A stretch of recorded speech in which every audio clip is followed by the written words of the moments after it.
नमस्कार दोस्तों, मैं आपका अपने चैनल एचवीएस स्टडीज़ में स्वागत करता हूं। इस वीडियो में आपके लिए एसएससी एमटीएस के एक्सपेक्टेड क्वेश्चंस लेकर आ गया हूं। यहां पर हर क्वेश्चन को हम डिटेल में पढ़ेंगे और ये आपके किसी ना किसी प्रीवियस ईयर में एसएससी के एग्ज़ाम्स में आए हुए क्वेश्चंस हैं। ठीक है, चलिए, अगर आप इस चैनल पर पहली बार आए हैं तो आपसे अनुरोध है चैनल को सब्सक्राइब कर लीजिएगा। वीडियो अच्छी लगे तो वीडियो लाइक करके ज़रूर जाइएगा। पहला क्वेश्चन है, in which year did Telangana becomes 29th state of India. तो 29th स्टेट तेलंगाना कब बना था? आंसर हो जाएगा 2 जून 2014 को तेलंगाना आंध्र प्रदेश से टूटकर एक नया राज्य बना है। ठीक है, यहाँ पर हम आंध्र प्रदेश के बारे में रेगुलर रिवाइज करते रहते हैं। अगर कोई भी करंट अफेयर का इस स्टेट से रिलेटेड कोई भी करंट अफेयर होता है तो आपसे अनुरोध है करंट अफेयर की वीडियो फॉलो कीजिए, आपको बहुत बेनिफिट मिलेगा। बहुत बड़े बड़े एग्जाम्स में मैं रिव्यू देखता हूं और मैं खुद भी अगर कभी मेरे को मौका मिलता है तो उन एग्जाम्स के क्वेश्चन पेपर को देखता हूं, वहां पर दिखता है कि करंट अफेयर बहुत अच्छे लेवल का मैं करा रहा हूं। तो इसमें बड़ाई नहीं कर रहा हूं मैं अपनी, ये बात सच है। एक बार आप ऑब्जर्व कीजिए, आप खुद देखेंगे करंट अफेयर में कितना तगड़ा चेंज आएगा। बात करें आंध्र प्रदेश, आंध्र प्रदेश को 1953 में एक स्टेट का दर्जा मिला, गुजरात को 1960, महाराष्ट्र को भी 1960, केरला को 1956, नागालैंड को 1963, हरियाणा को 1966, कर्नाटका को 1956, हिमाचल प्रदेश 1971। ये मत करिएगा रटने लग जाए, रटना नहीं है, रेगुलर पढ़िए। अगर रेगुलर पढ़ेंगे तो आपको वो चीज़ खुद याद हो जाएगी। ऑप्शन देखकर आप सॉल्व कर सकते हैं क्वेश्चन को। मणिपुर और त्रिपुरा 1972 और मेघालय भी 1972, सिक्किम 1975, मिजोरम 1947, अरुणाचल प्रदेश 1947, गोवा भी 1947। डेट अलग अलग है इनकी। ठीक है, उत्तराखंड, छत्तीसगढ़ और झारखंड 2000 सन में इसको स्टेट का दर्जा दिया गया और तेलंगाना 2014, 2 जून 2014 को इसको स्टेट का दर्जा मिला। तो ये सारे स्टेट्स याद नहीं करने हैं, रेगुलर पढ़ना है, जिससे आपको खुद याद हो जाएगा। ठीक है, चलिए आगे बात करें। अगला क्वेश्चन है, which of the following nation defeated by India in the final of ICC ODI cricket world cup 2011। 2011 में जो वर्ल्ड कप हुआ था क्रिकेट का, उसमें भारत ने किस देश को हराया था? तो माफ कीजिएगा, यहाँ पर ऑप्शन ही नहीं है, गलती हो गई, ऑप्शन नहीं है यहाँ पे। श्रीलंका ऑप्शन यहाँ पर सही हो जाएगा। भारत ने फाइनल पर किसको हराया था? श्रीलंका को हराया था और भारत सेकंड पाली पर खेला था। पहले श्रीलंका खेला, श्रीलंका को खेलने के बाद उन्होंने स्कोर दिया, उसके बाद सेकंड पाली में धोनी का छक्का सबको शायद याद होगा। ठीक है, तो यहाँ ऑप्शन लगा दिया था श्रीलंका। श्रीलंका वो देश है जिसे भारत ने 2011 में हराया था। ठीक है, चलिए आगे बात करें। इस लिस्ट को आप देखिए, हो सकता है आप क्रिकेट के प्रेमी ना हो, लेकिन अगर आप एग्जाम्स की तैयारी कर रहे हैं तो आप ये सारी लिस्ट जरूर देखते होंगे रेगुलर। जो हमारा वर्ल्ड कप था वो 1975 से स्टार्ट हुआ था, पहला क्वेश्चन हो चुका है, जिसमें वेस्ट इंडीज जीता था और ऑस्ट्रेलिया सेकंड नंबर पर आए। दोनों इंपॉर्टेंट है, उसके बाद के इंपॉर्टेंट हो सकता है नहीं हो, लेकिन ये इंपॉर्टेंट तो बहुत ज़्यादा है। फिर उसके बाद दोबारा से ऑस्ट्रेलिया, माफ कीजिएगा, वेस्ट इंडीज जीता। उसके बाद जो तीसरा वर्ल्ड कप हुआ था उसे वेस्ट इंडीज हारा था और भारत जीता था। ये बात ध्यान रखनी है। 1983 में कपिल देव की कप्तानी थी। ठीक है, उसके बाद क्या इंपॉर्टेंट है? उसके बाद इंपॉर्टेंट है दूसरी बार भारत का वर्ल्ड कप जीता 2011 में श्रीलंका को हराकर। इसमें इंपॉर्टेंट यह है सबसे ज़्यादा बार वर्ल्ड कप कौन जीता? तो 5 बार एक टीम वर्ल्ड कप जीत चुकी है, जिसका नाम है ऑस्ट्रेलिया। ऑस्ट्रेलिया 5 बार वर्ल्ड कप को जीत चुकी है। ठीक है, और सेमीफाइनल भी बहुत आई है। एक और क्वेश्चन बन सकता है, ऐसी कौन सी टीम है जो ना आज तक फाइनल खेली ना फाइनल नहीं खेली? मतलब ऐसी कौन सी टीम है जो फाइनल नहीं खेली? उसमें एक ऑप्शन अगर साउथ अफ्रीका आपको मिल जाए, आप सोचेंगे वाह यही आंसर होगा, कि ये मतलब यही आंसर होना चाहिए। लेकिन आपको बता दूं कि साउथ अफ्रीका टीम बहुत तगड़ी है। कई लोगों के दिमाग में आंसर हो सकता है कि ये ना है, तो साउथ अफ्रीका ऑप्शन में हो सकता है। साउथ अफ्रीका आज तक फाइनल मैच नहीं खेली। ये ऐसे क्वेश्चंस आपके बनते हैं। ठीक है, चलिए आगे बात करें। अगला क्वेश्चन है, which among the following is the oldest mountain hill range in India? तो आंसर यहां पर हो जाएगा अरावली रेंज जो है वो ओल्डेस्ट रेंज है भारत की। ठीक है, ये तो चलिए ठीक है, लेकिन उसके बाद आपसे सबकी ना हाईएस्ट पीक पूछी जाती है। जैसे अरावली रेंज की हाईएस्ट पीक क्या है? गुरु शिखर। अभी यूपी पीसीएस का एग्जाम हुआ है, वहां पर एक क्वेश्चन ऐसा ही आया था, मिलान करने वाला, मैचिंग वाला, जिसमें 4 ऑप्शंस थे। आप 2 ऑप्शन अगर आपको मालूम है तो आप आराम से कर सकते थे उस क्वेश्चन को। जैसे अरावली रेंज का हाईएस्ट पीक गुरु शिखर अगर आपको मालूम है तो आप कर ले जाएंगे। और साथ साथ एक और जो एक दादा बेटा है, ये नीलगिरी का अगर आपको पता था, ये 2 ऑप्शन से आपको वो क्वेश्चन हो जाता। तो आप इनको रेगुलर फॉलो कीजिए। मैं कहता हूँ ना, वीडियो में ऐसे देखकर बनाता हूँ जो बड़े से बड़े एग्जाम में आपको हेल्प करने वाली है। तो हाईएस्ट पीक नीलगिरी, दादा बेटा, और अरावली रेंज की हाईएस्ट पीक गुरु शिखर, और दूसरी सतपुड़ा रेंज है जो, उसकी हाईएस्ट पीक है धूपगढ़। काराकोरम रेंज की K2, हाईएस्ट पीक वेस्टर्न घाट की है अनाईमुदी। ठीक है, चलिए आगे बात करें। अगला क्वेश्चन है, with which of the following state and union territory is Dumhal folk dance associated. तो डुमहल फॉक डांस किस स्टेट पर होता है? आंसर हो जाएगा इसका जम्मू कश्मीर। तो जो डांस से रिलेटेड स्टेट्स हैं वो आपको याद होनी चाहिए। ठीक है, जैसे यहाँ पर मैंने कुछ लगाए हैं। भारतनाट्यम किस स्टेट के लिए फेमस है? तमिलनाडु। कथक उत्तर प्रदेश, कुचिपुड़ी आंध्र प्रदेश, ओडिसी उड़ीसा, कथकली केरला, सत्रिया असम, मणिपुरी ये तो नाम से पता चल रहा है, मोहिनीअट्टम केरला। तो ये सारे आपको इंपॉर्टेंट याद होने चाहिए।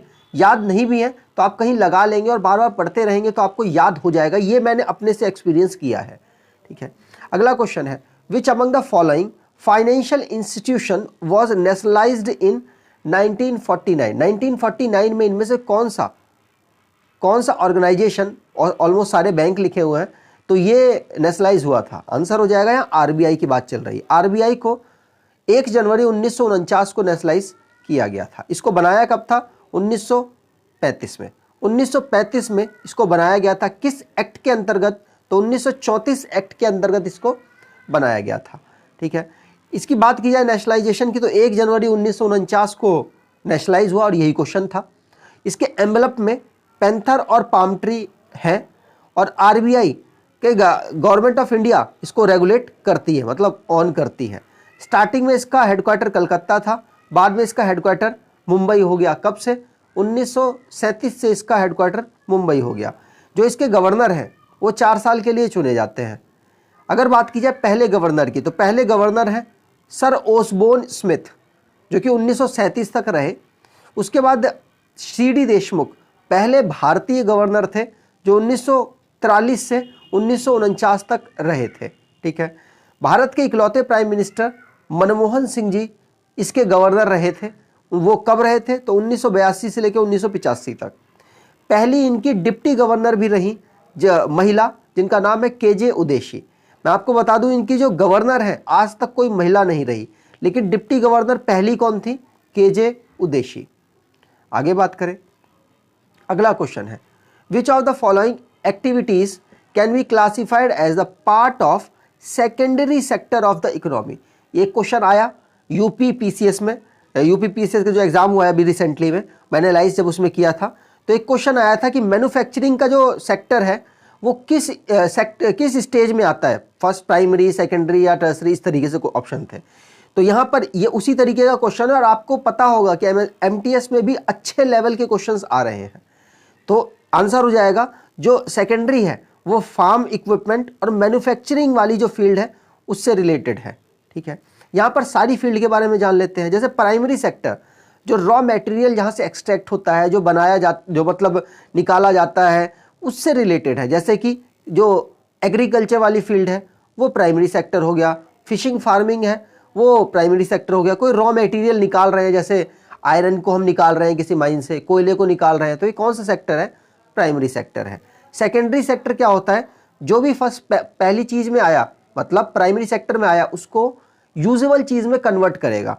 तो मैन्युफैक्चरिंग वाली फील्ड हो गई, इलेक्ट्रिसिटी गैस वाली फील्ड हो गई, और कंस्ट्रक्शन वाली फील्ड हो गई। ये क्वेश्चन है, ये है सेकेंडरी वाला। कंस्ट्रक्शन ही क्वेश्चन पूछा गया था कि जो कंस्ट्रक्शन फील्ड है वो कौन से स्टेज में आती है? प्राइमरी, सेकेंडरी, टर्सरी, या फिर आगे बढ़ सकते हैं क्वार्टनरी। ठीक है, टर्शरी की बात करें तो टर्शरी रिटेल वाला सेक्टर हो गया, finance service, communication, hospitality, real estate या आईटी, इंफॉर्मेशन टेक्नोलॉजी वाला सेक्टर टर्सरी में आता है। क्वार्टनरी की बात करें तो एजुकेशन, पब्लिक सेक्टर और रिसर्च जितनी भी हैं ये सब आती हैं क्वाटनरी में। अगले क्वेश्चन की बात करें, which is the tallest waterfall of India, तो आंसर यहां पर हो जाएगा टॉलेस्ट है कुंचिकल फॉल, जो कि कर्नाटका में लोकेटेड है। ये भी आपको पता होना चाहिए, हाईएस्ट और कहां पर है, कर्नाटका में। ठीक है, यहां पर हम जो फॉल्स हैं उनके बारे में जान ले। इनके स्टेट्स बहुत ज़्यादा इंपॉर्टेंट है, जैसे कि नहकाली कई फॉल, नहकाली कई फॉल जो है मेघालय में है, नोन्स थियांग फॉल मेघालय में है, और दूध सागर फॉल गोवा में है, काइनेरम ये मेघालय में है, और मीनुमुट्टी फॉल केरला में है, थलायार फॉल तमिलनाडु में है, बरकाना फॉल कर्नाटका में, जोंग फॉल कर्नाटका में, और खांदादार फॉल उड़ीसा में है, वेंटावंग फॉल मिजोरम में है। ये सारे फॉल्स हैं, आप रिवाइज करते हुए चलिए आगे बात करें। अगला क्वेश्चन है, who among the following was popularly known as frontier Gandhi, तो फ्रंटियर के गांधी के नाम से कौन फेमस है? आंसर यहां पर हो जाएगा अब्दुल गफ्फार खान। अब्दुल गफ्फार खान फ्रंटियर गांधी के नाम से फेमस है। ठीक है, बी ऑप्शन यहां पर सही है। अगला क्वेश्चन, एज पर सेंसस 2011, तो 2011 के अकॉर्डिंग जो सेंसस हुआ था, सबसे ज़्यादा पॉपुलेशन किस भारत के स्टेट में है? तो आंसर यहां पर हो जाएगा, सबको पता भी होगा, उत्तर प्रदेश। और ये सिंपल क्वेश्चन आया था यूपी पीसीएस में। ठीक है, ध्यान रखिएगा, आसान क्वेश्चन और टफ क्वेश्चन दोनों का मिक्सचर होता है एक एग्जाम। ठीक है, तो आसान क्वेश्चन भी आप याद करते हुए चलिए।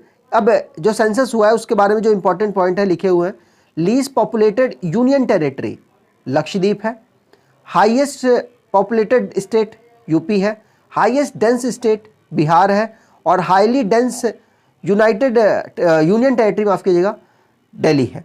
टोटल पॉपुलेशन भारत की कितनी है वर्ल्ड के अकॉर्डिंग? तो 17.5% है। ठीक है, अगले क्वेश्चन की बात करें, विच of the following Indian state does not share its boundary with Nepal? ये क्वेश्चन अगर आप मेरी करंट अफेयर की वीडियो फॉलो कर रहे हैं रेगुलर, तो आप ये कर सकते हैं। मैंने ये बहुत बार रिवाइज कराया है। मैं आपको बता दूं, नेपाल के साथ भारत के 5 स्टेट अपनी बाउंड्री को टच करते हैं, उनमें से असम नहीं है और ये तीनों हैं। कौन कौन से हैं मैं दिखाता हूं आपको मैप में। यहाँ पर आप देखिए, नेपाल है, नेपाल के साथ 5 स्टेट बाउंड्री टच कर रहे हैं। कौन कौन से टच कर रहे हैं? उत्तराखंड है, उत्तर प्रदेश है, बिहार है, वेस्ट बंगाल है यहाँ पर, और सिक्किम। तो ये 5 स्टेट हो गए जो कि अपनी बाउंड्री टच कर रहे हैं। सबसे बड़ी बाउंड्री इन 5 में से उत्तर प्रदेश है जो कि सबसे बड़ी बाउंड्री को टच कर रहा है। चाइना की बात करें तो ये भी 5, मतलब कुछ यूनियन टेरिटरीज हैं, मतलब 1 यूनियन टेरिटरी और 4 राज्य हैं जो बाउंड्री को टच कर रहे हैं। पाकिस्तान के साथ भी 5, 3 स्टेट हैं और 2 यूनियन टेरिटरी अपनी बाउंड्री टच कर रहे हैं। अफगानिस्तान के साथ 1 यूनियन टेरिटरी अपनी बाउंड्री टच कर रहा है। म्यांमार के साथ 4 राज्य अपनी बाउंड्री को टच कर रहे हैं। बांग्लादेश के साथ भारत के 5 राज्य अपनी बाउंड्री टच कर रहे हैं। भूटान के साथ 4 स्टेट अपनी बाउंड्री टच कर रहे हैं। ये बात आपको ध्यान रखनी है। इस तरीके के क्वेश्चन आपको आ जाते हैं। अगले क्वेश्चन की बात करें तो यूनिवर्सल रिसीवर कौन है ब्लड को? मतलब वो ऐसा बंदा है जो जिसके ऐसे बंदे का ब्लड है जो कि सारे ब्लड्स को रिसीव कर लेगा। तो आंसर हो जाएगा ए बी। जो ये सी ऑप्शन आपको दे रखा है ये सही हो जाएगा। ये यूनिवर्सल रिसीवर है, ये सबका ब्लड ले सकता है अपने अंदर, इसको कोई दिक्कत नहीं है। ठीक है, तो यहाँ पर सी ऑप्शन सही है। अगले क्वेश्चन, और हाँ, ओ जो यहाँ पर लिखा हुआ है आपका, जो O माइनस है, ये सबका ब्लड, सबको अपना ब्लड दे सकता है। ठीक है, तो सेकंड ऑप्शन जो सबको अपना ब्लड दे दे, और सी ऑप्शन जो सबसे अपना ब्लड सबसे ब्लड ले ले। ठीक है, अगला क्वेश्चन है, which of the following year did Mahatma Gandhi launch Champaran Satyagraha? तो चंपारण सत्याग्रह को महात्मा गांधी ने कब लॉन्च किया था? 1917 में, और ये महात्मा गांधी का भारत में पहला सत्याग्रह था। दुनिया की बात की जाए तो 1906 में साउथ अफ्रीका में भारत ने अपना पहला सत्याग्रह शुरू किया था। ठीक है, यहाँ बात की जाए चंपारण 1917, खेड़ा सत्याग्रह में भी महात्मा गांधी जी पार्टिसिपेट किए थे। 1917 1918 आपको ऑप्शन में कोई एक मिलेगा, उसको आप लगा सकते हैं। Khilafat movement 1919, non cooperation movement 1920, civil disobedient movement 1930 जिसमें नमक कानून भी तोड़ा गया, और क्विट इंडिया मूवमेंट 1942 में। अगला question, the dash layer is the upper limit of our atmosphere, मतलब हमारे एटमॉस्फेयर की सबसे अपर जो लेयर है उसके बारे में यहाँ पूछ रहा है, और आप यहाँ पढ़ेंगे तो उसी तरीके से आपको पता चल जाएगा। जो थर्मोस्फेयर के टॉप वाली लेयर है वो बताओ आप। आंसर हो जाएगा, इससे ऊपर वाली होती है एक्सोस्फीयर। एक्सोस्फीयर हमने जान लिया, इसकी सारी लेयर्स को जान लेते हैं। जैसे सबसे पहले वाली लेयर है जिसमें एटमॉस्फेयर की सारी एक्टिविटीज़ होती हैं, वो है ट्रोपोस्फीयर। दूसरे नंबर पर ओजोन लेयर आपको मिल जाएगी, जो कि हमें यूवी रेस से बचाती है, अल्ट्रावायलेट रेस से जो सन से आ रही होती हैं उनसे बचाते हैं, जिसे जो है स्ट्रेटोस्फीयर। तीसरी है मीजोस्फीयर, मेट्रोस वगैरह यहाँ पर होते हैं, और थर्मोस्फीयर, उसके बाद एक्सोस्फीयर। आपको बता दूं, अगर ट्रोपोस्फीयर में आप ऊपर जाएंगे तो आपको टेम्परेचर कम होता हुआ नजर आएगा, मतलब आपका टेम्परेचर कम होगा, ये क्वेश्चन पूछा गया है। अगर आप स्ट्रेटोस्फीयर में ऊपर जाते हैं तो आपका टेम्परेचर इंक्रीज होता है। आप इस तरीके से याद कर सकते हैं, डी आई, इस तरीके से आप याद करके चल सकते हैं। जैसे कि मैं आपको दिखाना चाहूँ, डी मतलब डिक्रीज, तो यहाँ पर टेम्परेचर डिक्रीज, फिर इंक्रीज, फिर डिक्रीज, फिर इंक्रीज। तो इस तरीके से आप लेयर याद कीजिए, डिक्रीज से शुरू कीजिए, डिक्रीज इंक्रीज करते रहिए, ठीक है। तो ऐसे आप याद कर पाएंगे। अगला क्वेश्चन है, where were the first winter Olympic game held. तो फर्स्ट विंटर ओलंपिक गेम कहाँ हो रहा है? 2022 में एक गेम ऑर्गेनाइज होना है विंटर का, वो तो होना है चाइना में। और इसके बारे में हम रेगुलर करंट अफेयर में कुछ ना कुछ पढ़ते रहते हैं, कभी स्लोगन लॉन्च कर दिया, कभी कुछ लॉन्च कर दिया, कभी कुछ हुआ, तो ये रेगुलर हम पढ़ रहे हैं। लेकिन विंटर जो गेम हुए थे पैरा ओलंपिक वाले, इसकी बात की जा रही है यहाँ पे। तो विंटर जो पैरा ओलंपिक है वो कब से स्टार्ट हुए? अगर आपसे विंटर की जगह पूछ लेता पैरा ओलंपिक कब से स्टार्ट हुए, तो आंसर हो जाएगा 1960 से पैरा ओलंपिक स्टार्ट किए गए थे, और इटली की राजधानी रोम से स्टार्ट हुआ था ये, ठीक है। लेकिन विंटर की बात की गई है तो विंटर को स्टार्ट किया गया था स्वीडन देश से। कब से? 1976 से, ठीक है। यहाँ पर हम देख लेते हैं, तो 1976 से इसको स्टार्ट किया गया था। या देखिए, पहला जो 1960 में हुआ था वो विंटर नहीं था, वो समर था। इटली में स्टार्ट हुआ था, रोम में। और फिर 1976 में आप देख सकते हैं 2 ऑर्गेनाइज हुए, एक तो था नॉर्मल वाला जो मतलब जिसे समर कहते हैं, और एक था हमारा विंटर। तो जो समर वाला था वो कनाडा में स्टार्ट हुआ, कनाडा में हुआ था 1976 का, और जो विंटर ओलंपिक था वो स्वीडन में हुआ था। उसके बाद अगर आप अभी की सारी डिटेल देखना चाहें तो टोक्यो ओलंपिक 2020 में होना था, लेकिन 21 में ऑर्गेनाइज कराया गया कोरोना वायरस की वजह से। तो अब विंटर ओलंपिक होगा बीजिंग में, फिर समर ओलंपिक होगा 2024 में पेरिस में, और 2026 में होगा इटली में। कौन सा ओलंपिक होगा? वो हमारा विंटर ओलंपिक होगा। फिर उसके बाद समर आएगा, जो कि यूनाइटेड स्टेट के लॉस एंजलिस में ऑर्गेनाइज कराया जाएगा 1928 का। उसके बाद 1930 वाला भी ऑर्गेनाइज, मतलब कहाँ होगा ये अभी बताया नहीं गया। और अभी समर ओलंपिक जो 2032 का है, माफ़ कीजिएगा 2032 का है, वो ऑस्ट्रेलिया की एक सिटी है ब्रिस्बेन में ऑर्गेनाइज कराया जाएगा। अगले क्वेश्चन की बात करें, how many grand slam tournament are placed in year. तो एक साल में कितने होते हैं? 4 होते हैं। चारों के बारे में हम रेगुलर पढ़ते ही रहते हैं। यहाँ पर देखिए, एक होता है ऑस्ट्रेलियन, एक फ्रेंच, विम्बलडन और यूएस, ठीक है। ये बात आपको ध्यान रखनी है। अगर आपको वीडियो अच्छी लगी है तो आपसे अनुरोध है चैनल को सब्सक्राइब कर लीजिएगा, वीडियो को लाइक कर दीजिएगा, और एटलीस्ट अपने 10 से 20 दोस्त या फिर 1-2 ग्रुप में आप वीडियो को ज़रूर शेयर करेंगे, ऐसी आपसे उम्मीद करता हूँ। धन्यवाद।